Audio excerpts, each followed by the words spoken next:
Yes, good evening and welcome to Next Edu. Same six financial management. इसमें हम लोग already chapter complete कर लिए थे कॉस्ट ऑफ कैपिटल। तो उसमें थोड़ा बहुत क्वेश्चंस बाकी है, बट जितना कि अभी अनाफ है, आगे रिवीजन करेंगे। इस चैप्टर का आइडिया हो गया। इस तरह सारा चैप्टर एक बार कर लोगे, इसके बाद रिवाइज फिर कर लेंगे तो वो आपके लिए और अच्छा रहेगा, ठीक है ना। तो आज हम लोग न्यू चैप्टर शुरू करेंगे, दैट वाज डिविडेंड पॉलिसी। और डिविडेंड पॉलिसी पुराना सिलेबस में कुछ एक्स्ट्रा था, अभी ना उसमें कुछ कम कर दिए, बट इसमें हम लोग सारा फॉर्मूला अब हम लोग अपना स्टडी मेट में मिलेगा। बट इसमें सिर्फ दो मॉडल, ऐसे तीन मॉडल है, दो मॉडल ही फॉलो करना है। तो let us start today's classes. है क्या डिविडेंड पॉलिसी, उसमें सीखेंगे क्या। तो आज का क्लास शुरू करें। तो डिविडेंड पॉलिसी के बारे में आइडिया।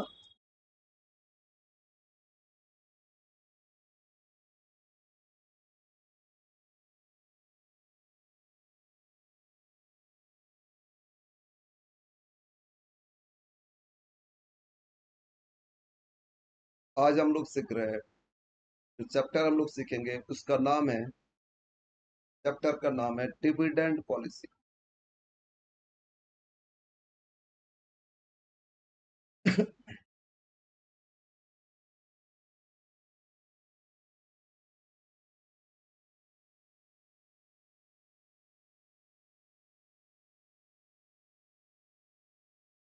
तो इसमें क्या सीखेंगे, कुछ नहीं। एक कंपनी प्रॉफिट अर्न के ईयर एंड में प्रॉफिट अर्न करेंगे, तभी ना प्रॉफिट का हिस्सा, लाभ अंश, डिविडेंड अपना शेयर होल्डर्स को पे करेंगे। तो शेयर होल्डर्स क्या चाहते हैं, डिविडेंड पे करे या नहीं। सिर्फ शेयर होल्डर्स नहीं, कंपनी को भी तो, कंपनी का जो बोर्ड है, मैनेजमेंट, वो भी क्या चाहेगा, डिविडेंड पे करना ठीक रहेगा या नहीं।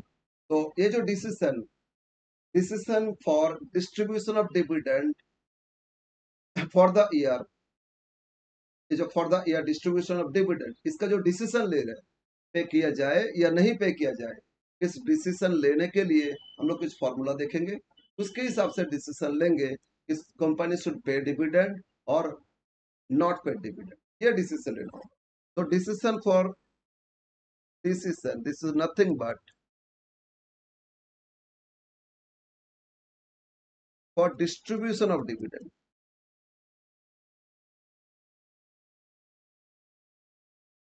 Distribution of dividend. तो कंपनी अपना शेयर होल्डर्स को डिविडेंड डिस्ट्रीब्यूट करेंगे, मतलब डिविडेंड देंगे या नहीं देंगे। इसके लिए पहले ट्रेडिशनली रेशियो देखा जाता था, रेशियो एनालिसिस करते थे। लेकिन फर्स्ट टाइम वॉल्टर्स वॉल्टर्स एक फॉर्मूला फर्स्ट टाइम लेके आया, डिविडेंड को लेके कोई एक फॉर्मूला आया, बोलते डिविडेंड मॉडल। तो उसमें तीन मॉडल है। फर्स्ट मॉडल जो लेके आए थे उनका नाम है वॉल्टर्स। तो इसमें तीन मॉडल ही डिस्कस करना है, लेकिन आपका सिलेबस में सिर्फ दो मॉडल है, और इससे 10 मार्क्स आपको कंफर्म मिलेगा। समझ लेना, 10 मार्क्स इस चैप्टर से आराम से ही मिलेगा आपको, 10 नंबर, ठीक है ना। तो इसमें फर्स्ट मॉडल देख लेते क्या था। फर्स्ट मॉडल ये किसका है, as per Walters, WALTER, WAL Walters, Walters इनका मॉडल, ठीक है। क्या बोले वॉल्टर्स, वॉल्टर्स बोले डिविडेंड के लिए ना बहुत सारे फैक्टर्स है, लेकिन इसमें हम लिख नहीं रहे उतना, बस डिटेल्स हम मतलब फॉर्मूला में आएंगे और फॉर्मूला बेस्ड कुछ क्वेश्चन करेंगे। इन्होंने बोला बहुत सारे फैक्टर्स पर डिपेंड करता है, कंपनी ग्रो कर रहा है या नहीं, ग्रोथ होना चाहिए, ग्रोथ में है तो देखा जाएगा तो डिविडेंड देंगे या नहीं। सेकेंड, कंपनी प्रॉफिट अर्न करे तभी ना डिविडेंड का बात होता है, ये भी मैटर करता है। फिर जब return on equity, share holders को जो रिटर्न देते हैं, इक्विटी, कॉस्ट ऑफ इक्विटी किए थे ना कॉस्ट ऑफ कैपिटल में, उनका रिटर्न रेट क्या है, तो इक्विटी कितना एक्सपेक्ट करे इक्विटी होल्डर्स, ठीक है। और कंपनी जहां कंपनी पैसा रख लेंगे, अगर डिविडेंड नहीं देके रखेंगे, वहां से उसको इन्वेस्ट करके कितना कमाएंगे, रिटर्न ऑन इन्वेस्टमेंट। तो इस पे डिपेंड करता है कि कंपनी को डिविडेंड देना चाहिए या नहीं। ओके, तो इसमें कुछ पॉइंट्स याद रखना होगा। तो ये लिखो, इट डिपेंड्स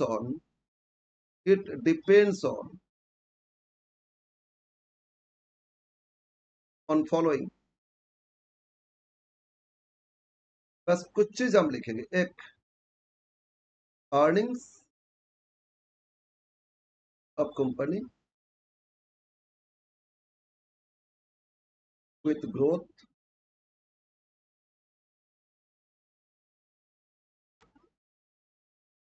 ग्रोथ प्रोस्पेक्ट्स। मतलब कंपनी अर्निंग कर रहे हैं तभी ना डिविडेंड देंगे। अब अर्निंग से डिविडेंड नहीं देके उसको रखेंगे, रखेंगे तो वहां से कितना कमाएंगे, उससे ग्रोथ क्या आएगा, ठीक है ना, ये मैटर करता है। Second, return on investment, return on investment, इसको आरओआई बोलते हैं, शॉर्ट में आर इसमें ट्रीट करेंगे। आर मतलब हम इन्वेस्ट किए 10 लाख, उसमें 2 लाख कमाए, मतलब 2 lakh by 10 lakh, percentage into 100 करोगे तो 20% रिटर्न हो रहे हैं ना। मतलब हम जहां इस पैसा को अगर डिविडेंड नहीं देके रखेंगे अपने पास, तो वहां से कितना परसेंट कमा पाएंगे, 20%। तो अब इक्विटी होल्डर्स कितना एक्सपेक्ट कर रहे हैं वो आगे देखेंगे। तो रिटर्न इन्वेस्टमेंट बहुत बड़ा फैक्टर है, ठीक है ना। नेक्स्ट, थर्ड, थर्ड क्या है ना, कॉस्ट ऑफ इक्विटी या कॉस्ट ऑफ कैपिटल, क्योंकि लास्ट चैप्टर किए थे कॉस्ट ऑफ कैपिटल। मेनली इसमें इक्विटी है तो कॉस्ट ऑफ इक्विटी, तो आप मैं बोल सकते हो के ई। ओके, तो कैपिटल जो है, जहां से कैपिटल उठाए थे उनको क्या रिटर्न दे रहे हैं, तो इस पे डिपेंड करेगा, ठीक है। और आगे बहुत कुछ है, शेयर होल्डर्स के साथ रिलेशन, एटसेट्रा एटसेट्रा, बहुत कुछ है। अब कंपनी का क्या पॉलिसी है, कंपनी ऑलवेज डिविडेंड देता है तो कोशिश करेंगे डिविडेंड देना, है ना। कंपनी नहीं चाहते डिविडेंड देना, उससे अच्छा चाहते कंपनी को ग्रोथ हो, शेयर का वैल्यू बढ़े, तो इस पर सब पे डिपेंड करते हैं, lots of factors are there. अब इसमें फॉर्मूला में आते हैं, वाल्टर फर्स्ट टाइम जब फॉर्मूला लॉन्च किए, फॉर्मूला लेके आए थे, तो उस फॉर्मूला को लिखते हैं। उन्होंने बोला थियोरिटिकली मार्केट वैल्यू ये होना चाहिए, प्रैक्टिकली तो डेली चेंज होता है। बोलो आज सुबह ओपन हुआ मार्केट 9:15 पे इंडिया में, उसके बाद देखोगे शेयर का वैल्यू अप्स एंड डाउन होते हैं हर सेकंड में, हर मिनट में। तो पूरा पूरा दिन भर मार्केट जितना टाइम ओपन रहता है अप्स एंड डाउन होता रहता है। तो थ्योरी के कोई फॉर्मूला से क्या अप्स एंड डाउन ओपन बता सकते हैं? नो, उसमें बहुत सारे रीजन है ना, तो एक्सटर्नल फैक्टर्स भी है। तो इसीलिए इसमें थ्योरेटिकली इन्होंने बताया, थ्योरेटिकली ये वैल्यू होना चाहिए, तो उससे एक बेनिफिट मिलेगा सर, थ्योरेटिकली वैल्यू होना चाहिए। तो अगर मार्केट में उससे कम वैल्यू है तो आप एक्सपेक्ट कर सकते हो मार्केट में उसका वैल्यू कम है तो अंडर वैल्यूड शेयर्स, तो उसमें आप इन्वेस्ट कर सकते हो। मार्केट में उससे ज्यादा वैल्यू है तो ओवर वैल्यूड हो गया, एक्सपेक्ट इतना होना चाहिए लेकिन उससे ज्यादा तो ओवर वैल्यूड है, तो बेटर इसमें अभी इन्वेस्ट नहीं करना, वो कब अंडर हो जाएगा उसके लिए वेट करो। या आपके पास है तो ओवर वैल्यूड तो बेच देना, कोशिश करोगे फिर अंडर वैल्यूड में खरीदने का। ये सब बाई सेल डिसीजन, मतलब क्विट करना और फिर री इन्वेस्ट करना, ये सारा डिसीजन लेने के लिए ये जरूरी होता है। और कंपनी को देखना आता है, कंपनी अपना कंपनी का वैल्यू कैसे मैक्सिमम हो रहा है, वेल्थ मैक्सिमाइजेशन, उसके हिसाब से देखते हैं, ठीक है ना। तो इनका फॉर्मूला क्या था, P equal to, formula as per Walters, P equal to, P मतलब मार्केट वैल्यू, एक एक शेयर का देखेंगे, अब पूरा कंपनी का वैल्यू नंबर ऑफ शेयर से इंटू कर लोगे हो जाएगा। P इक्वल टू, P कोई लिखता है D, हम D1 लिख रहे हैं, एक ही बात, मतलब expected dividend eight the end of year 1 plus company जो कमाए थे, मतलब 50 रुपीज पर शेयर कमाए, उसमें से 10 रुपया डिविडेंड दे दिए, तो कंपनी कितना रुपया रख लिए, कमाए थे 50, उसमें से 40 रुपया रख भी तो लिए ना, तो 40 रख लेंगे, तो उससे फिर उसको री इन्वेस्ट करेंगे, वो रख के थोड़ी आइडल रखेंगे, उसको री इन्वेस्ट करेंगे, वहां से भी अर्न करेंगे, उसमें ग्रोथ के हिसाब से कितना रिटर्न आएगा वो देखेंगे। तो देखेंगे आर बाई के ई, या K into E minus D one, ये मतलब अर्निंग, ईपीएस क्या अर्निंग किए थे पर शेयर, एक एक शेयर का वैल्यूएशन कर। तो इसमें दो पार्ट आया है, एक तो डिविडेंड दे दिए, तो होल्डर्स पॉइंट ऑफ व्यू से देखे, जो मतलब शेयर होल्डर्स, उनको डिविडेंड मिला इतना, और एक मिला नहीं लेकिन रिटेन किए, उससे और अर्न करके देंगे, तो वहां से कितना आएगा, और वो सेकेंड पार्ट देखेंगे। ई अर्निंग था, मतलब 50, इसमें से 10 दे तो 40 रुपया रख लिए थे, और 40 को री इन्वेस्ट करके कमाएंगे तो उसमें ग्रोथ कितना आएगा, हमको दे रहे 15%, सॉरी हम कमाएंगे 15 और होल्डर्स को देंगे 10, तो इसमें तो ग्रोथ आएगा ना, होल्डर से ज्यादा हमको हम कमा पाएंगे, ग्रोथ आएगा, देने के बाद देखो रह जाएगा ना, उससे तो ग्रोथ आएगा। तो आर बाई के ही होता है ग्रोथ एज पर वॉल्टर्स। और इसमें ये टोटल इनकम हो रहे, total income for the year, expected income growth को ऐड किए ना, तो अगर इनकम है तो इनकम का रिटर्न क्या है, कॉस्ट ऑफ इक्विटी तो है, डिवाइड कर दोगे तो इससे मिल जाएगा आपको वैल्यू ऑफ शेयर, एक एक शेयर का वैल्यू मिल जाएगा, right. That value is called theoretical market value of each and every share, right। तो सबका डोनेशन, सॉरी डोनेशन बोल रहा है, नोटेशन लिख लेते हैं। Now what is P, where P का मतलब हो गया, बोलो क्या मतलब हो गया पी का। सर पी का मतलब है expected market market value, theoretical market value per share, theoretical theoretical market value per share, तब एक एक शेयर का मार्केट में क्या दाम चल रहा है, ठीक है। और ये थियोरिटिकली क्यों, मार्केट में तो अलग चेंज होता रहता है बाबू, तो वो नहीं है, थ्योरी बोलते हैं इतना होना चाहिए, राइट। नेक्स्ट D1 क्या, डिविडेंड कितना पे किए पर share, expected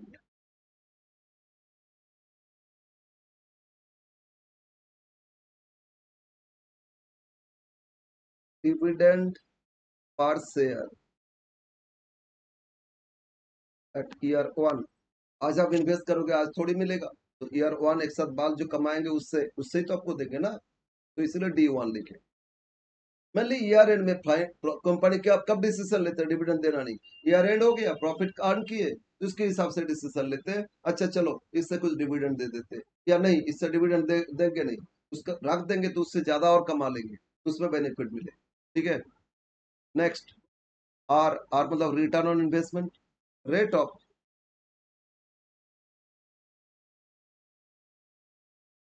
return on investment by 100, इसको मतलब रेशियो में लेके आएंगे, परसेंटेज बने रेशियो में, 5% मतलब 5/100 जो रेशियो आएगा 0.05, 25% मतलब 25.25, ठीक है ना, और रेशियो में लेके आए।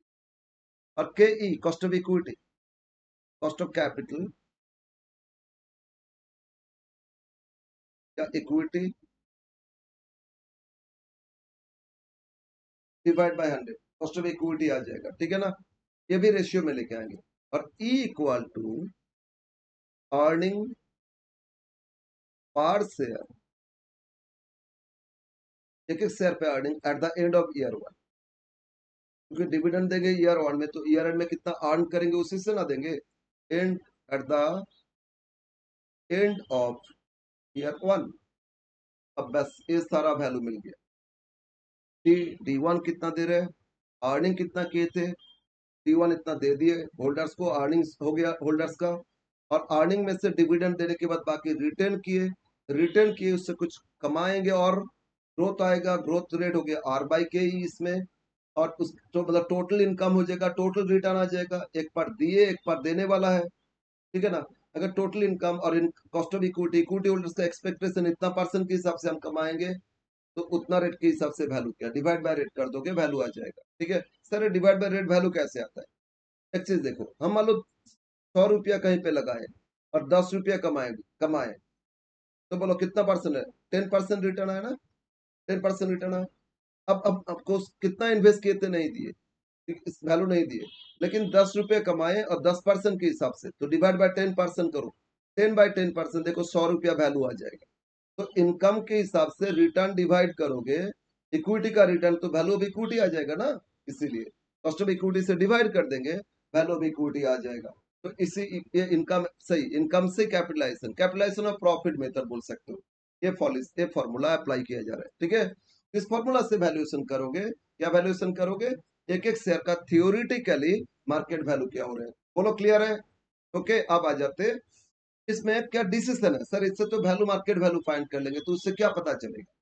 अब हम लोग डिसीजन लेंगे, कंपनी को डिसीजन लेना है, ये D1 जीरो मतलब जीरो डिविडेंड पे करना चाहिए, ये जो भी कमाए थे पूरा डिविडेंड दे देना चाहिए, यही डिसीजन हम लोग लेना सीखेंगे। और वाल्टर उसमें क्या बताए, वाल्टर उन्होंने उसमें क्या बताया कि पूरा पे कर देना चाहिए डिविडेंड, या जीरो पे करना चाहिए, या कुछ पे होना चाहिए, पार्ट पे होना चाहिए, उसके लिए कुछ उन्होंने डिसीजन बताए। तो डिसीजन समझते क्या, decision, decision of Walters for dividend pay out, decision. अब आ जाओ पॉइंट लिखो, अब ए पॉइंट लिखो, क्या point, a decision of Walters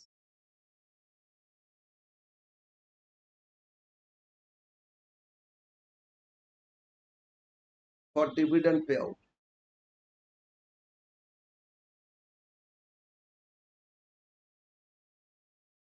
तो डिविडेंड पे करेंगे, इसके लिए क्या डिसीजन है? इसमें उन्होंने 3 अलग अलग डिसीजन दिए। क्या डिसीजन दिए? तो when, first case, when is R is greater than K E, या के, आर मतलब, क्या बोलते हैं, रिटर्न ऑन इन्वेस्टमेंट, वो ग्रेटर है किससे? इक्विटी होल्डर्स का एक्सपेक्टेशन से। इक्विटी होल्डर कितना रिटर्न एक्सपेक्ट कर रहे थे, उससे ज्यादा है। तो इस केस में कंपनी वॉल्टर्स बोले, कंपनी को बोले भाई आप डिविडेंड मत पे करो, इक्विटी होल्डर्स तो एक्सपेक्ट कम कर रहे हैं, आप उसको इक्विटी को दोगे तो उतना ही कमाएंगे, उनका कम रिटर्न है। लेकिन उसको रख लोगे तो उससे आप ज्यादा कमा पाओगे, और ज्यादा कमाओगे उससे अर्निंग बढ़ेगा, और अर्निंग बढ़ेगा तो कंपनी का वैल्यू बढ़ेगा, क्योंकि अर्निंग पे रिटर्न डिवाइड करते हैं ना, वैल्यू बढ़ जाएगा। तो इसीलिए इन्होंने बोला आर अगर ग्रेटर देन के ई, तो इस केस में कंपनी कंपनी को क्या करना चाहिए? तो रिटेन, रिटेन मतलब रखना, रख लेते 100% प्रॉफिट, जो भी प्रॉफिट कमाए, profit, and pays zero dividend, company को जीरो डिविडेंड पे करना चाहिए, या इसको उल्टा बोलते हैं dividend pay out ratio 0%। Ratio अगर पूछे, dividend pay out ratio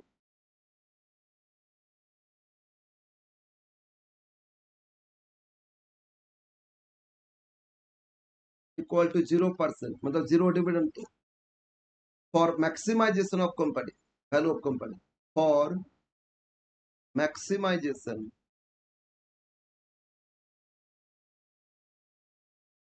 of value of company, company का ऑलवेज एक गोल है लॉन्ग टर्म, कि अपना कंपनी का मार्केट में वैल्यू बढ़े, तो एक एक शेयर का वैल्यू बढ़ेगा, और शेयर का वैल्यू बढ़ रहा है तो अल्टीमेटली शेयर होल्डर्स को ही बेनिफिट मिलेगा। इसीलिए कंपनी का ये ऑप्टिमम गोल बोलो, अल्टीमेट गोल बोलो, लॉन्ग टर्म में वेल्थ मैक्सिमाइजेशन बोले थे शुरू में ही एकदम, प्रॉफिट मैक्सिमाइजेशन नहीं है। प्रॉफिट होगा, प्रॉफिट अगर मैक्सिमाइज होगा तो उसमें तो वेल्थ भी तो बढ़ेगा ना, बट ऑलवेज ऐसा नहीं होता है। तो इसीलिए कोई डिसीजन लेना है तो इस पे डिविडेंड देना होगा या नहीं। आर अगर ग्रेटर है तो कंपनी को क्या करना चाहिए बोलो? अगर आर ग्रेटर है, कंपनी को जीरो डिविडेंड पे करना चाहिए, ये याद रखना, जीरो डिविडेंड पे आउट रेशियो, जीरो डिविडेंड पे होना चाहिए, और 100% प्रॉफिट को रिटेन मतलब रख लेना चाहिए। रिटेन मतलब रखना, तो कंपनी को रख लेना चाहिए, और इसको रीइन्वेस्ट करके उससे और ज्यादा कमा लेंगे, उससे वैल्यू बढ़ेगा, कम अर्निंग बढ़ेगा तो वैल्यू भी बढ़ जाएगा, राइट। तो आर अगर ग्रेटर है तो क्या करोगे? डिविडेंड नहीं पे करोगे। ये डिसीजन वॉल्टर्स बोले, तो कंपनी को अगर वॉल्टर्स फॉलो कर रहा है तो इसके हिसाब से डिविडेंड नहीं देना चाहिए, right. Yes, B, point B, when R is less than K E या के, तो इस केस में फिर बोल रहे ऑल्टर्स, इसमें पूरा डिविडेंड पे कर दो, जितना कमाए पूरा 100% पे आउट करो, ठीक है, और रिटर्न जीरो जीरो रखो। कंपनी शुड रिटेन, लेस हो रहा should retain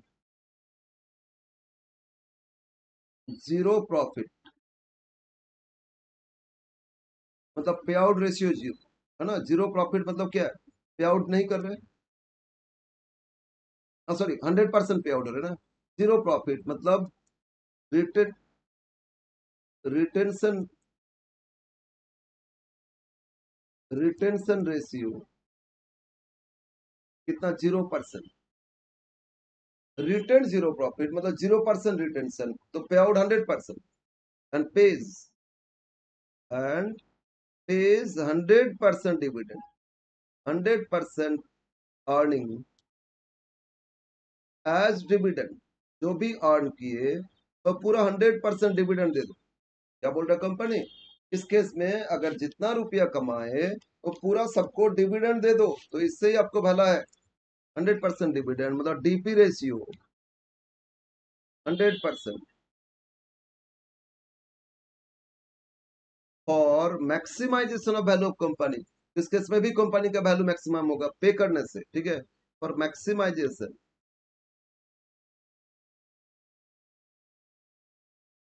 of value of company, company का वैल्यू मैक्सिमाइज करना है, तो इस केस में भी आप क्या करोगे, जीरो प्रॉफिट रखोगे, 100% प्रॉफिट डिविडेंड दे दोगे, तो वैल्यू मैक्सिमम आएगा। आगे जब क्वेश्चन करेंगे ना, तो इसमें आपका क्लियर हो जाएगा, राइट, यस। थर्ड केस सी,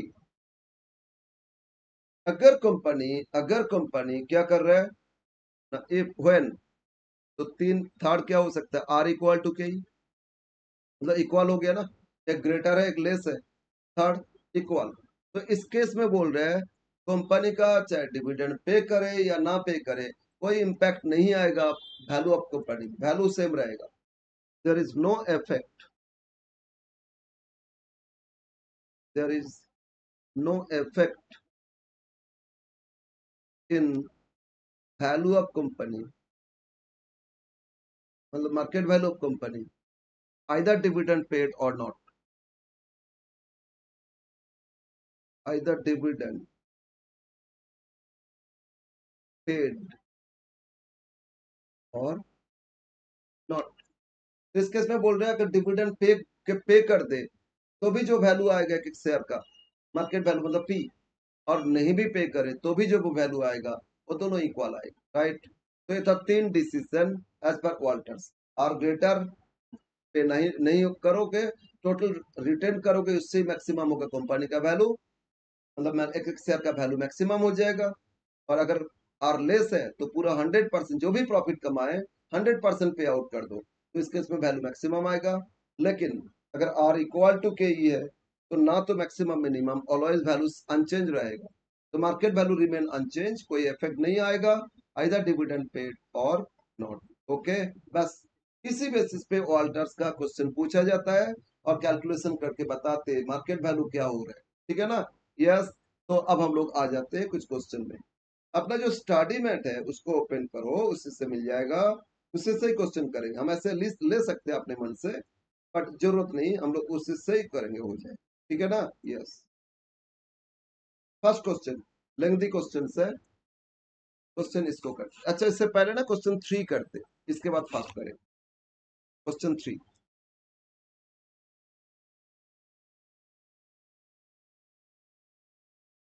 क्या दे रहे क्वेश्चन 3 में सारा, एक बार नोटेशन लिख लेते, देखो क्वेश्चन 3 में क्या दिया। From the following information supplied to you, determine the theoretical market value। वही theoretical value फाइंड करते हैं as per Walters। तो as per Walters theoretical value find करना है। अब देखते हैं क्या इंफॉर्मेशन है। Total earning, earning of the company, तो लिख लेते हैं टोटल अर्निंग, क्या इंफॉर्मेशन एक बार लिख लेते हैं। कितना दे दिया, ₹5 लाख, ठीक है।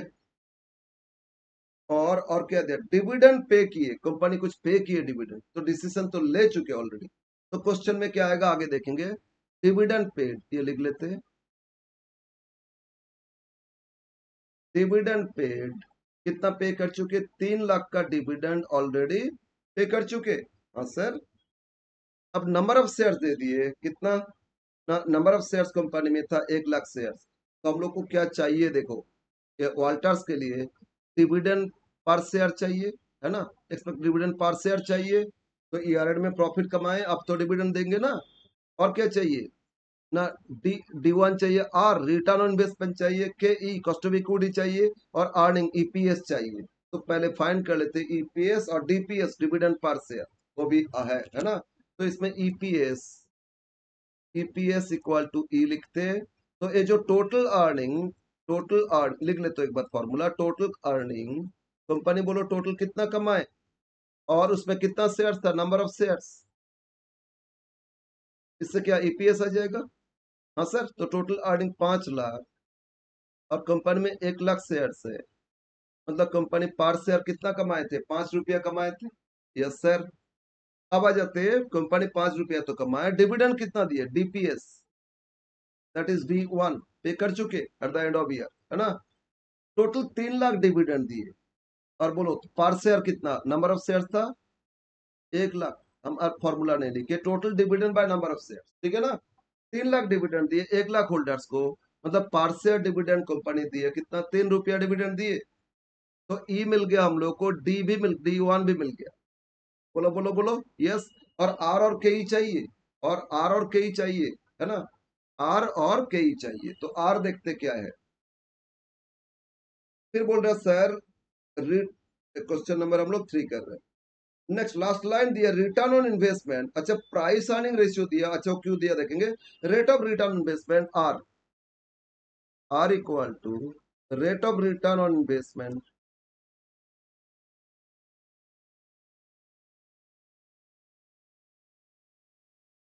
डिवाइड बाय 100, रेशियो में लेके आओ। तो रिटर्न इन्वेस्टमेंट कितना परसेंट दिए, 15%। तो दिस इज 15/100 इक्वल टू 0.15। ना कॉस्ट ऑफ इक्विटी क्या आएगा, कॉस्ट ऑफ इक्विटी के ई, ये नहीं दिया है। अच्छा ओके, हम लोग रेशियो सीखे थे, जस्ट शुरू किए थे चैप्टर। मैंने बताया थे price earning ratio, price earning ratio, PE ratio बोलता है, बहुत फेमस है इस नाम से, ठीक है, profit price to earning ratio. तो MPS by EPS, MPS by EPS, market price के साथ एक एक शेयर का अर्निंग्स, उस पे जो रेशियो आ रहा है, प्राइस अर्निंग रेशियो।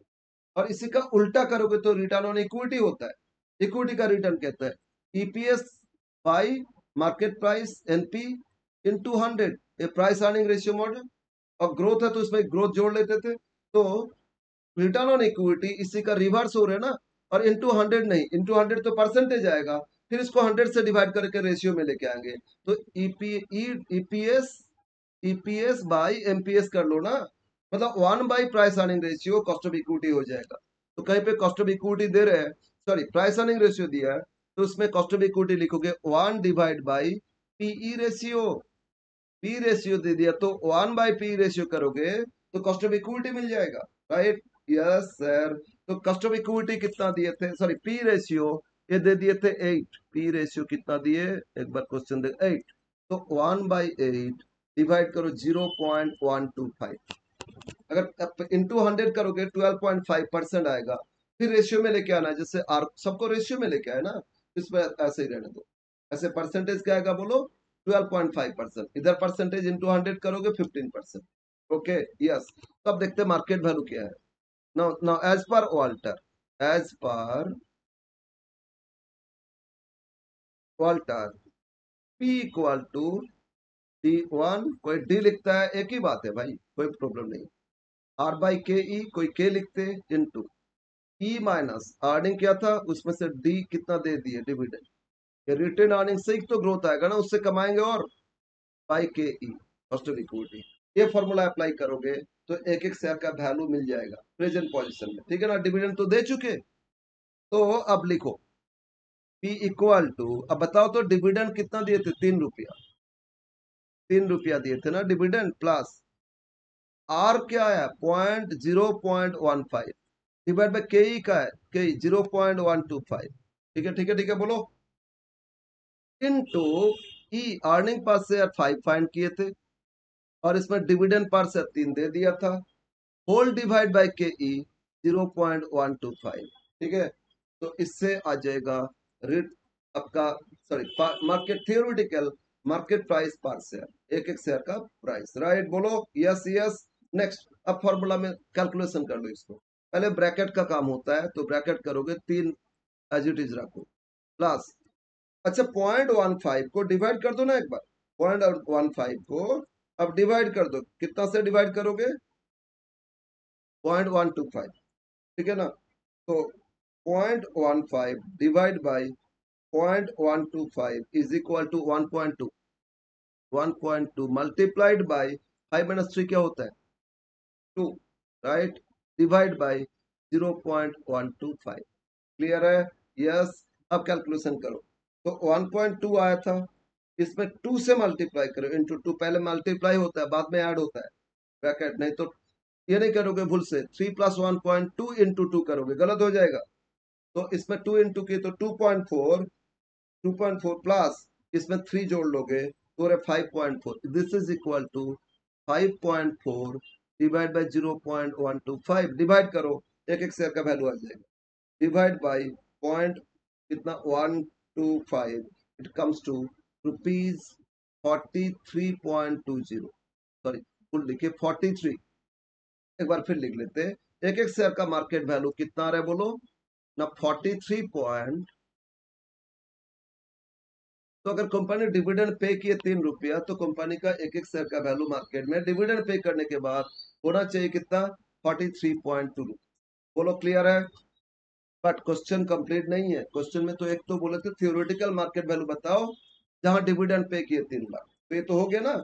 लेकिन अब इसमें कुछ और पूछा जा रहा है आपसे, क्या पूछा जा रहा है क्वेश्चन देखो, क्वेश्चन में फिर बोल रहे हैं, ये दे रहे, are you satisfied with the current dividend policy of the firm. अगर सेटिस्फाइड नहीं हो तो क्या होना चाहिए ऑप्टिमम पॉलिसी, ठीक है ना, ऑप्टिमम डिविडेंड पे आउट क्या होना चाहिए। तो यस देखते हैं। अब वॉल्टर्स जो डिसीजन के लिए 3 चीज बताए थे, वॉल्टर डिसीजन के लिए 3 पॉइंट पे ध्यान दिए थे। एक बोले थे कि आर ग्रेटर है, बाबू आर ग्रेटर है या लेस है ये बताओ। अगर आर ग्रेटर है, सॉरी ए आर ग्रेटर है, तो जीरो डिविडेंड, जीरो नहीं पेमेंट होना चाहिए, और डिविडेंड जीरो पे होना चाहिए, 100% रिटर्न होना चाहिए, इससे ही वैल्यू मैक्सिमम आएगा। और अगर आर लेस है तो 100% डिविडेंड देना चाहिए।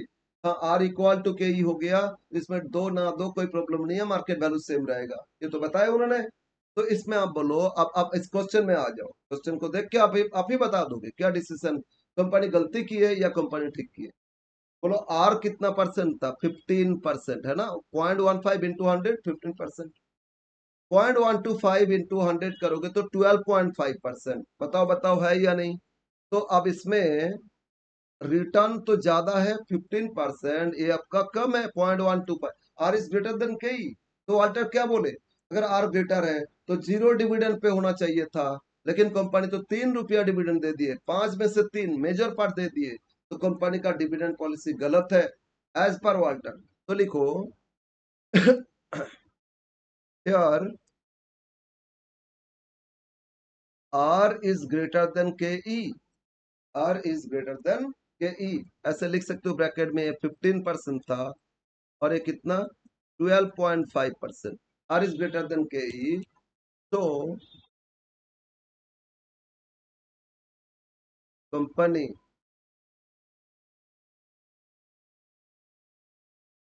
Should retain 100% profit and pays zero dividend for maximization of company,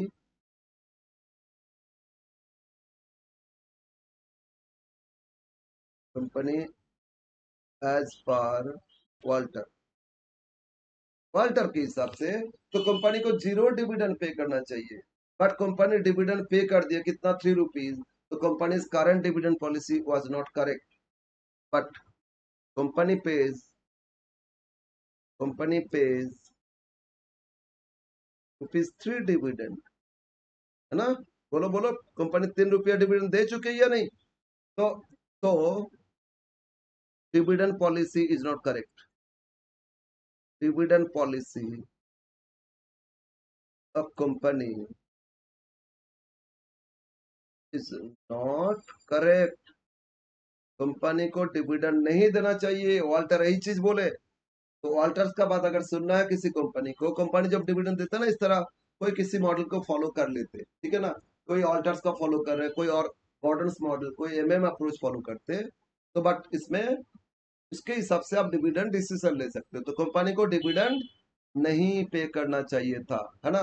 तो बोलो ऑप्टिमम क्या होगा, आप पूछ रहे हैं ऑप्टिमम क्या होना चाहिए, तो जीरो डिविडेंड, तो जीरो डिविडेंड के हिसाब से देखते क्या वैल्यू होगा। Now the value of company should be maximum, value of company को वेरीफाई करके दिखा देंगे कि वो मैक्सिमम कैसे हो रहा है, should be maximum when D1 equal to zero, है ना, क्यों आर ग्रेटर है इसीलिए तो डिसीजन है यार। अगर D1 greater than K E, तो D1 जीरो होने से, डिविडेंड जीरो पे करने से वैल्यू मैक्सिमम आएगा, तब मार्केट वैल्यू नाउ, तो देयरफॉर P इक्वल टू, अब P का वैल्यू फॉर्मूला फिर एक बार लिख लेते हैं। क्या था? D1 R by K E, R by K into E minus D1 whole divide by K E. अब वैल्यू पुट करो, D1 तो जीरो है, जीरो डिविडेंड पे आउट है ना, जीरो प्लस आर क्या था 0.15 डिवाइड बाई 0.125 इंटू ये कितना था pi minus zero dividend divide by 0.125। समझ में आया ना? तो 5 इंटू डिवाइड करके मल्टीप्लाई कर लो, फिर तो जगह 6 रुपया आ गया, 6 डिवाइड बाई 0.125। अब डिवाइड कर दो 6 को, तो ये हो जाएगा मैक्सिमम वैल्यू, जीरो डिविडेंड में एक एक शेयर का वैल्यू मैक्सिमम होना चाहिए ना, तो ये आ जाएगा मैक्सिमम वैल्यू। तो बस फॉर्मूला पुट कर दो, आ जाएगा आंसर ना। ये क्या हो रहा है? 6 डिवाइड बाई 0.125, ये होता है 48 रुपीज, कितना ना 48। तो कंपनी का शेयर ये हो गया maximum value per share, therefore maximum value per share equal to कितना? ₹40। देखो डिविडेंड पे किए थे, यहाँ देखो डिविडेंड पे किए थे तो वैल्यू कितना आया था 43.2। डिविडेंड नहीं पे किए, देखो वैल्यू बढ़ गया 48 हो गया ना। तो कंपनी को बोलो क्या करना चाहिए, डिविडेंड नहीं पे करना चाहिए, आर ग्रेटर था। वही ऑल्टर्स मॉडल फॉलो हो रहा है आपका, वेरीफाइड। समझ में है ना?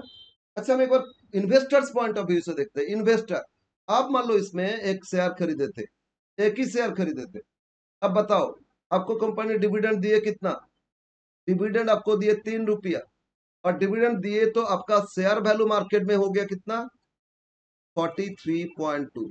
अब ये मार्केट वैल्यू जो शेयर मार्केट प्राइस, ये बेच दोगे तो एक शेयर 43.2 मिलेगा, और डिविडेंड मिला था 3, तो एक शेयर से eight the end of year पूरा कितना कमाओगे? 43 प्लस 3, 46.2 आपका अर्निंग आएगा। और अगर डिविडेंड नहीं पे करता है जीरो, तो मार्केट में वैल्यू हो गया 48, तो आपको डिविडेंड तो नहीं मिला, लेकिन शेयर बेच दोगे तो 48 मिलेगा। तो आपका देखो पर शेयर 48 40 मतलब 1 रुपया 80 पैसा तो एक्स्ट्रा कमाई हो रहे पर शेयर। इसमें अगर आपके पास 1000 शेयर है तो ज्यादा कमाई हो जाएगा ना। तो कंपनी को बोलो डिविडेंड पे करने से, सॉरी कंपनी का वैल्यू डिविडेंड पे नहीं किया तो मैक्सिमम आया, और शेयर होल्डर्स को भी बेनिफिट मैक्सिमम मिल रहा है। पे नहीं किया तो मैक्सिमम 48 मिल रहा है ना। डिविडेंड मिला था तो उसमें टोटल मिला के तो 46.2 मिल रहा था। तो दोनों के तरफ बेनिफिट है, कंपनी के पॉइंट ऑफ व्यू से भी बेनिफिट है, इससे कमाए तो इससे आगे और ज्यादा कमा पाएंगे क्योंकि रिटर्न ज्यादा है। ठीक है ना? तो शेयर का वैल्यू ग्रोथ आएगा, ईपीएस बढ़ेगा तो वैल्यू भी बढ़ेगा। और और अगर कंपनी का अर्निंग ज्यादा नहीं कर पा रहे हैं, मतलब रिटर्न कम है, तो इस केस में पे करने से ही वैल्यू मैक्सिमम आएगा। तो बस ये डिसीजन लिखना था कि कंपनी डिविजन पॉलिसी गलत है, कंपनी को ये फॉलो करना चाहिए जीरो डिविडेंड, और उसी में ही कंपनी का वैल्यू सबसे मैक्सिमम आता है। ये प्रूव्ड हो गया, बोलो बोलो, ये प्रूव्ड हुआ या नहीं? Yes sir, it's proved, very good. अब आ जाते हैं एक और क्वेश्चन करते। अच्छा हम ऐसे करते हैं, इसमें ना जितना वॉल्टर्स का क्वेश्चन है सारा हम सब कर देते हैं, एक और क्लास में हम गॉर्डन्स का जितना था वो सारा कर देंगे। तो प्रॉब्लम क्या होगा ना, तो चार चार क्वेश्चन ही है, और बाकी तो मॉडिक्लियर ने मिला, ये आप लोग का सिलेबस में अभी है नहीं, हटा दिए, पर थ्योरी कभी कभी पूछता है। ओके, तो ऐसे कर लेते हैं, आज हम लोग वॉल्टर्स का ही कंप्लीट कर लेते हैं। तो क्वेश्चन वन, आप क्वेश्चन वन, ठीक है, वेटेड एवरेज कॉस्ट, ओहो थोड़ा हमको नीचे से करना चाहिए, क्या हुआ? हाँ ठीक है ठीक है ठीक है।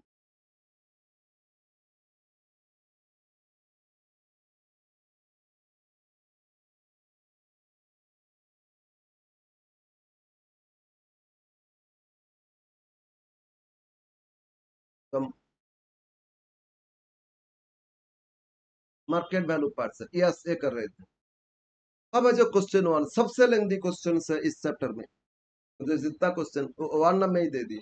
वन में एक्चुअली वॉल्टर्स का सारा जो 3 डिसीजन है वो प्रूव हो जाता है उसमें, क्वेश्चन वन में, इसीलिए दिए। अब आ जाओ क्वेश्चन वन, पढ़ो question. So the dividend effect of dividend policy in the market price of shares using Walters model from the following of G Limited. Okay, EPS दे दिया, अर्निंग पर शेयर, तो क्या इंफॉर्मेशन है लिख लो, E equal to EPS equal to कितना 8, cost of capital KE या K is 12%, this is equal to 0.12, assuming rate of return on investment, but इसको आर से डिनोट करते, और ये अलग अलग दे रहे हैं सर, 1 2 3 करके 3 दिए, ABC करके 3 दिए, तो इसमें भी लिखते ए आर इक्वल टू, बोलो कितना दिया था, R equal to 15%, 15/100 is 0.15, B R equal to इसमें 10%, 10/100 0.10, और सी इसमें R equal to 12%, 12/100 0.12।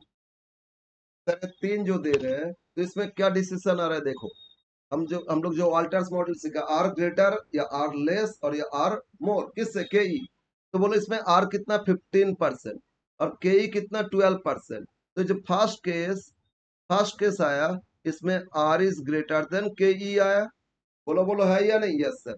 Second case, R इसमें कितना 10% और के ई 12%, तो are is less than K ई आया सेकेंड केस, और आर इसमें 12%, यहाँ भी 12%, मतलब ए थर्ड केस में ये दोनों इक्वल आया, आर इक्वल टू के ई आ गया।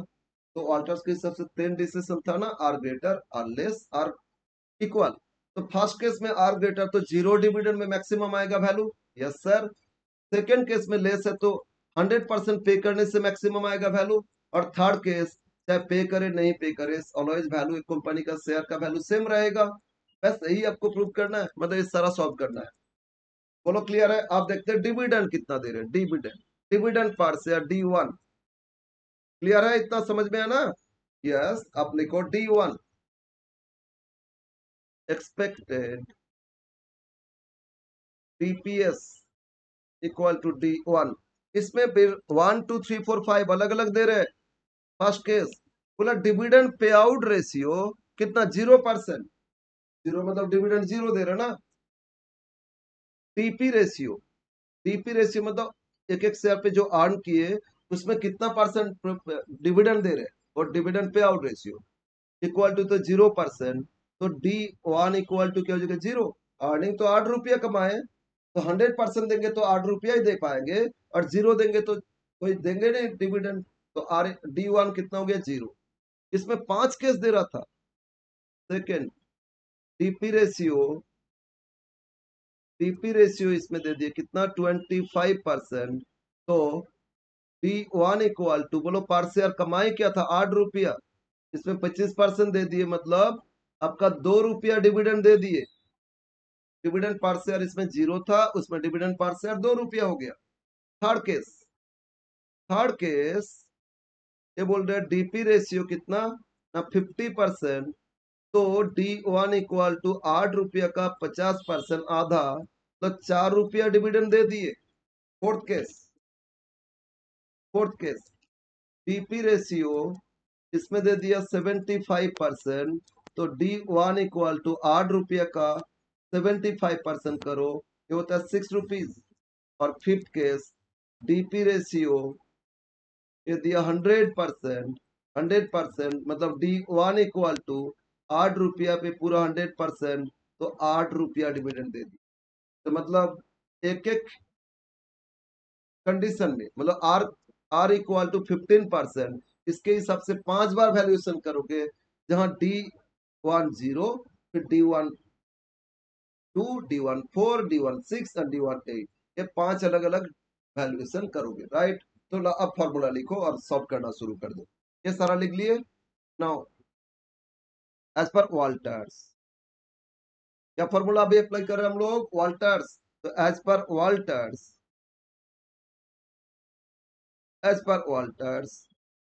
P equal to D1 R by K E, कोई के बोलते कोई डी लिखते हैं, बट है तो से एक ही चीज K E minus D one whole divide by K E. पहले फॉर्मूला लिखोगे, अब एक एक सिचुएशन के हिसाब से करते जाएंगे। 15 आंसर आएगा। क्यों सर? पहले आर 15% लेके करते, उसमें ये 5 अलग अलग डीपी रेशियो के हिसाब से। व्हेन तो पॉइंट ए लिखो, ये पॉइंट ए था। When R equal to 15% that is 0.15, ये पॉइंट लिख लिए। अब इसमें एक एक सिचुएशन आ रहा है। फर्स्ट क्या आ रहा है? फिर 1 P1 इक्वल टू 0, तो P इक्वल टू बोलो 0 हो गया, प्लस R क्या था 0.15, के क्या था 0.12, देखो के कितना था, के लिख लिए थे पहले, ये 0.12 इनटू ईपीएस क्या था 8 रुपीज था, माइनस 0 होल डिवाइड बाय 0.12, तो ये वैल्यूएशन हो जाएगा आर ग्रेटर था ना 15%, तो इसमें ऐसे में ही वैल्यू मैक्सिमम आएगा। ये आर जब 15 जीरो डिविडेंड में मैक्सिमम होता है ना, आर ग्रेटर था, ये तो देखो मैक्सिमम वैल्यू क्या हो रहे हैं।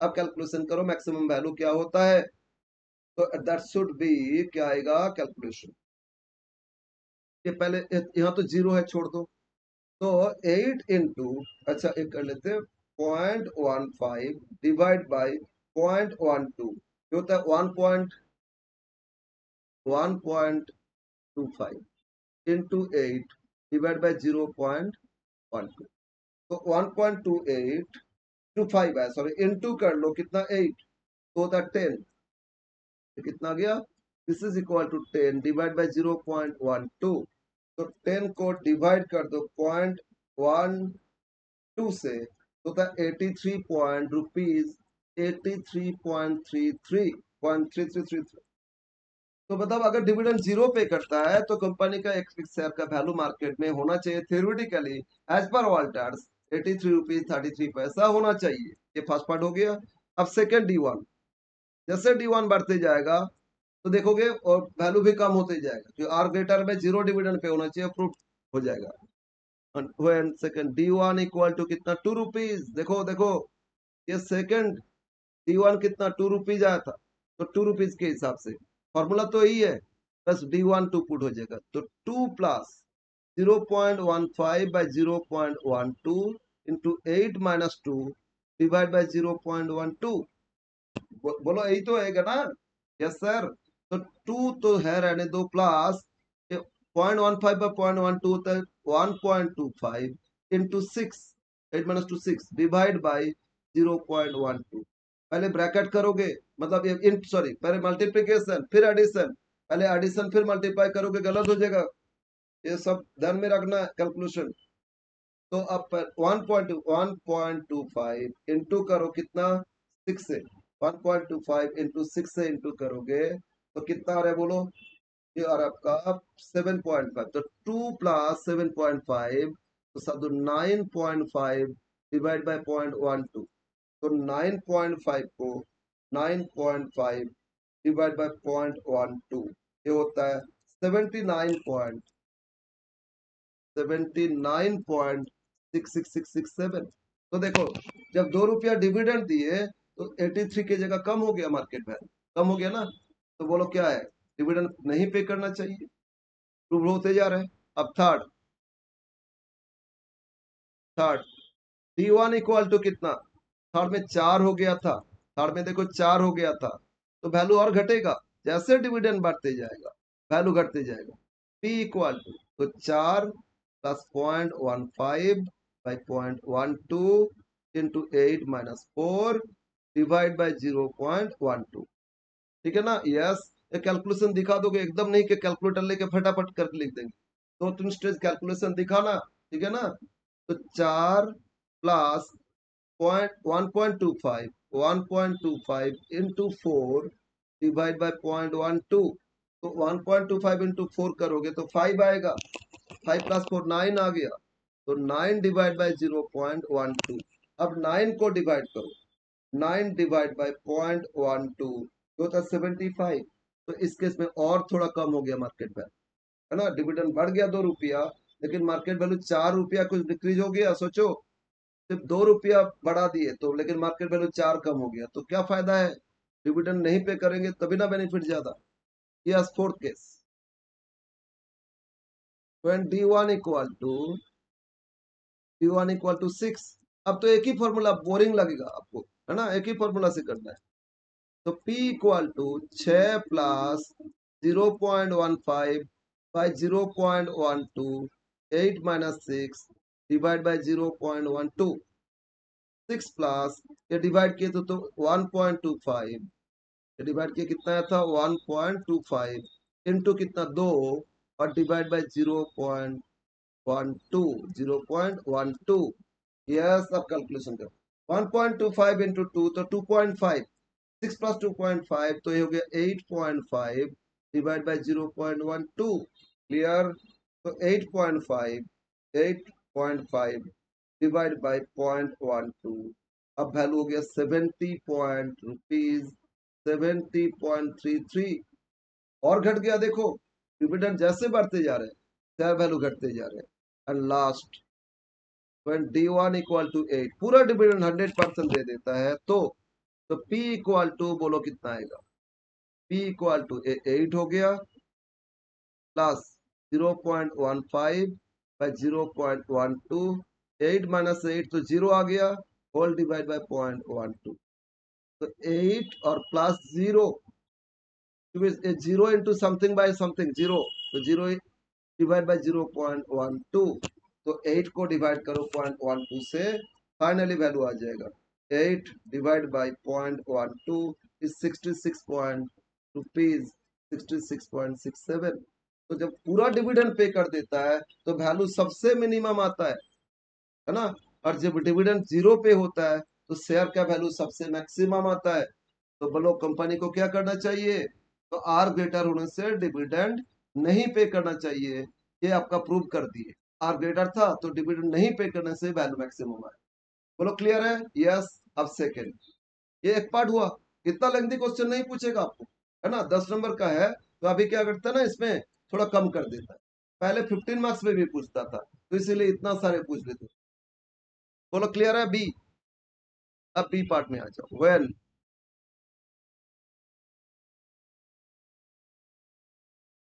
आर इक्वल टू कितना 10%, that is R equal to 0.10। अब फिर वो 5 सिचुएशन, पहले D1 कितना उसके हिसाब से 1, D1 इक्वल टू 0, तो P बोलो क्या आएगा? वॉल्टर्स तो वही फॉर्मूला लगेगा ना, तो फॉर्मूला एक बार लिख लिए थे, उसके नीचे करते जाओगे। तो 0 प्लस के आर, आर कितना 0.10 बाई के किया 0.12, और 8 माइनस 0 होल डिवाइड बाई 0.12। तो डिविडेंड पे नहीं किए, आर लेस आया था, देखो इसमें वैल्यू सबसे मिनिमम आ जाएगा। तो क्या करोगे? ये तो करो ना, 0.10 बाई 0.12, 0.1 बाई 0.12 डिवाइड करने से 0.8333 आया, इंटू कर लो आप कितना से, 8 माइनस 0 मतलब 8, इंटू 8 कर दो, ये होता है 6.67, 6.67 डिवाइड बाई 0.12, ठीक है, कितना था 6.67, 6.67 डिवाइड बाई 0.12, ये 55.5556 इज रुपीज 55.56। तो डिविडेंड पे कर दिए, आर लेस आया था, तो वैल्यू कम हो गया, देखो उससे कंपेयर नहीं करोगे, इतना है। अब जैसे जैसे डिविडेंड बढ़ाते जाओगे देखो वैल्यू बढ़ते जाएगा, उल्टा हो रहा है, वो ऑल्टर्स बोले थे ना, लेस होने से पे करते जाओ वैल्यू बढ़ेगा। तो second case, P1 equal to कितना 2 था, अब इसी फॉर्मूला में फिर 2 पुट कर दो, तो P equal to 2 plus 0.10 by 0.12, 8 minus 2 whole divide by 0.12, ठीक है ना, यस। तो 2 प्लस, अब पॉइंट, ये पॉइंट या था 0.833 इंटू 6, कितना था 0.8333 इंटू 6, ये होता है 4, अच्छा 5 आ जाता है, ये 5 आया, डिवाइड बाई 0.12, तो इसमें हो रहा है कितना 7 बाई, तो अल्टीमेटली आ गया 7 डिवाइड बाय 0.12, ये होता है कि अरे 7 डिवाइड बाय क्या किए 0.12, ये होता है 58 पॉइंट रुपीज में लिखोगे, पीस में लिखोगे 58.33। तो देखो डिविडेंड थोड़ा सा बढ़ा दिए, मार्केट में दाम भी बढ़ गया, तो इसमें डिविडेंड पे करने से वैल्यू बढ़ेगा ना। तो इसी तरह कैलकुलेशन प्रूव हो जाएगा। आर लेस होने से डिविडेंड पे कर देना चाहिए कंपनी को, इसीलिए कंपनी देखता है डिविडेंड पे करेंगे या नहीं करेंगे। ठीक है ना। यस। थर्ड, एक बार एक टाइम लग रहा है बट एक क्वेश्चन में सब कुछ हो जाएगा। D1 इक्वल टू कितना, फिर बोलो 4 दिए थे, तो P0 equal to 4 plus 0.10 by 0.12, 8 minus 4 divide by 0.12, तो 4 प्लस 0.833 इंटू 4, ये तो 3.33 whole divide by 0.12, 7.33 divide by 0.12, इसमें वैल्यू और बढ़ गया 61.083, 61.08, तो वैल्यू और बढ़ गया। देखो डिविडेंड पे और ज्यादा किए तो और वैल्यू बढ़ गया। फोर्थ, D1 इक्वल टू इसमें कितना था 6, तो P इक्वल टू इसमें और बढ़ेगा 6 plus 0.10 by 0.12 into 8 minus 6 whole divide by 0.12। ठीक है। यस। तो 6 प्लस 2 इंटू इसमें आ रहा है 2 मल्टीप्लाइड बाय 0.833, 1.66, 1.67 डिवाइड बाय 0.12, 7.67, दोनों जोड़ो 7.67 डिवाइड बाय 0.12, ये आता है 63.92 रुपीज, 63.92। ठीक है। यस। लास्ट वन, तो देखो जैसे डिविडेंड पे होते जा रहा है शेयर का वैल्यू भी बढ़ते जा रहा है। तो लास्ट वन में श्योर सबसे मैक्सिमम 100% पे आउट में मैक्सिमम आएगा ना। Fifth, D1 equal to 8, P equal to 8 plus 0.10 by 0.12, 8 minus 8, तो ये 0 हो गया, डिवाइड बाय 0.12, तो 8 प्लस 0 लिखना 9.12, ये हो जाएगा 66.7। तो देखो लास्ट सबसे वैल्यू हाईएस्ट यही आ गया है ना। आंसर तो सभी है, तो इसमें सेकंड प्रूव हो गया कि डिविडेंड पे करोगे तो वैल्यू मैक्सिमम आएगा। क्यों बोलो तो आर इज लेस देन के। तो अल्टर जो डिसीजन लिए तो सारा प्रूव हो रहा है मार्केट वैल्यू के हिसाब से। ठीक है ना। लास्ट केस सी, ये लेंथी क्वेश्चन था वो सी केस, जहां आर इक्वल टू के तीनों था ना। Third case, when r equal to 12% is equal to 0.12, और के तो इक्वल था 12%, इसमें चाहे डिविडेंड पे करो ना करो इक्वल वैल्यू आएगा।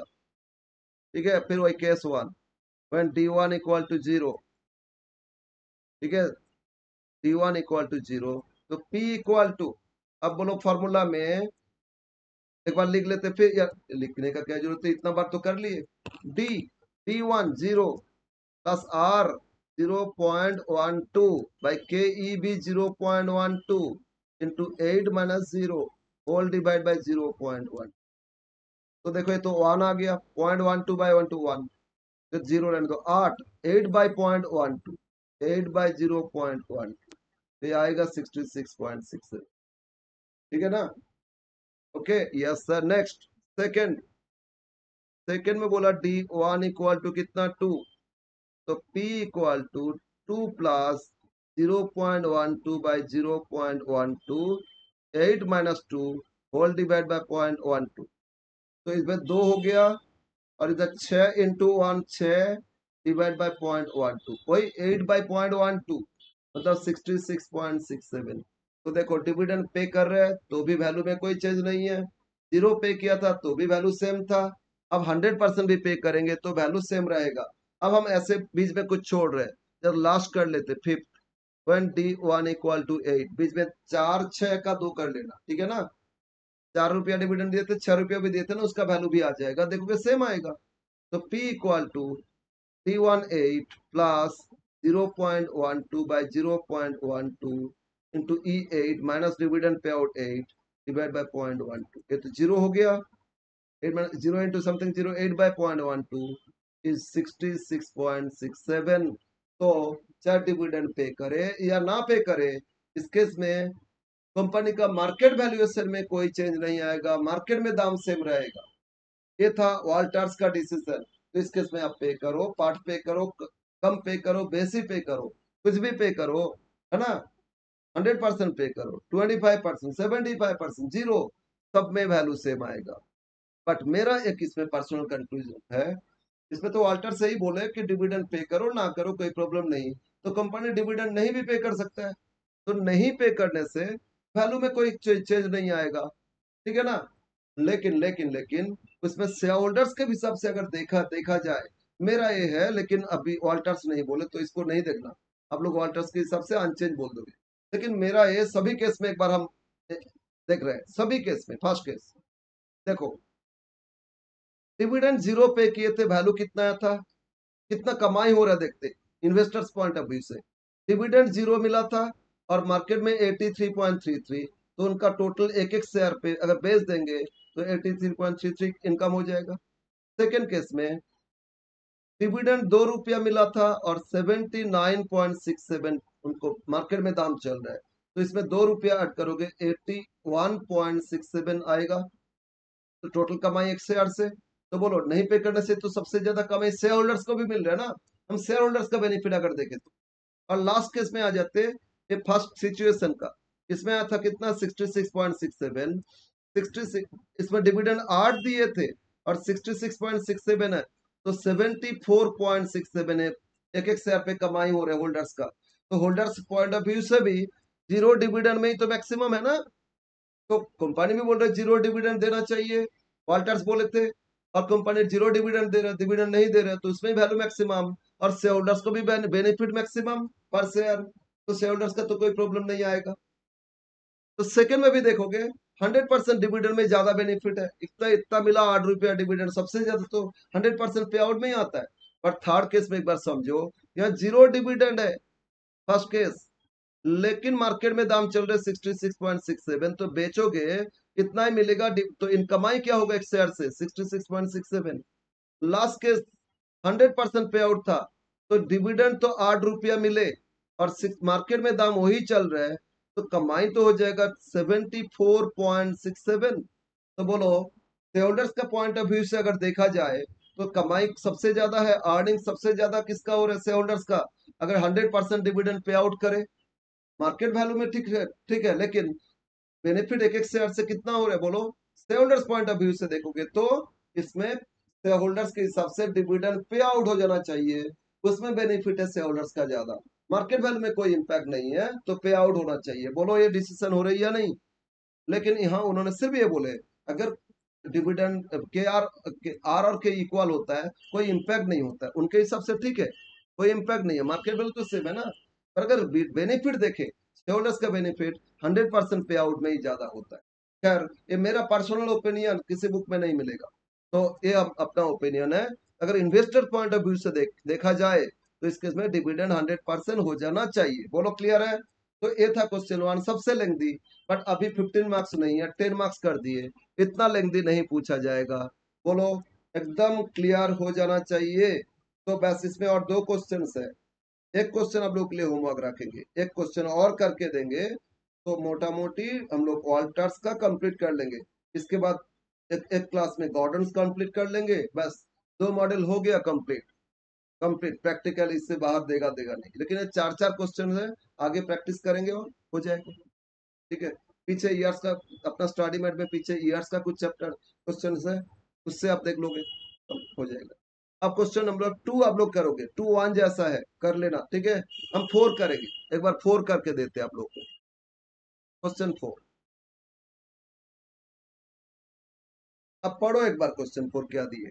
ये अच्छा क्वेश्चन है, एक छोटा सा क्वेश्चन है, एक लाइन का है, लेकिन अच्छा क्वेश्चन दिया, उतना लेंथी नहीं है, ऐसा दे सकता है। A company held plastic manufacturing company had been following a dividend policy which can maximize the market value. ये तो ऑलवेज देखते हो, वाल्टर्स बोल रहे हैं मैक्सिमम वैल्यू होगा अगर डिविडेंड पे करोगे व्हेन आर इज ग्रेटर, वही तो देखते हैं ना। और आर इज लेस तो 100% पे करो तो भी मैक्सिमाइज होगा as per Walters model. Accordingly year year each year at dividend time, dividend देने के टाइम होता है मतलब ईयर में फाइनल अकाउंट करते प्रॉफिट के हिसाब से देते। Capital budget is reviewed in conjunction with the earning for the period and the alternative investment proposal, ठीक है ना। That the firm can earn, अगर कंपनी इसको नहीं देके रिटेन करता है, कंपनी इससे अर्न करते, कितना अर्न करते, कंपनी का अर्निंग हो जाता है इसमें, एक मिनट। अच्छा, company net earning of the current year, company कितना अर्न की एक बार लिख लेते। अर्निंग, टोटल अर्निंग कितना दे दिए इसमें, 5 लाख, टोटल अर्निंग दे दिए 5 लाख। फिर बोल रहे हैं कंपनी में कितना शेयर्स है, कंपनी में कितना शेयर्स है। Yes, estimated the company can earn, ये 1 लाख से कितना अर्न कर सकते, इस लाइन को ठीक से पढ़ो। Net earning company 5 lakh, it is estimated that the firm can earn 1 lakh, the amount is if the amount is retained and the investors, तो अगर इसको रख ले कंपनी, ये 5 लाख रुपया कमाए जो, इससे फिर आगे इन्वेस्ट करके कितना कमाएंगे 1 लाख, तो रिटर्न ऑन इन्वेस्टमेंट इससे से आएगा। अर्निंग बाई, तो 1 लाख कमाएंगे, ये 5 लाख से, ये 5 लाख इन्वेस्ट करके कितना कमाएंगे, 1 लाख कमाएंगे, मतलब 0.20, 20%।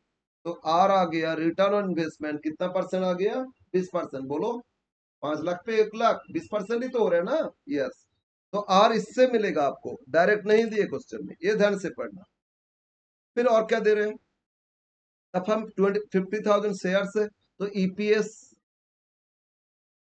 ईपीएस या E equal to, company 5 lakh कमाए और कंपनी में 50,000 शेयर से मतलब 10 रुपया पर शेयर कमाए।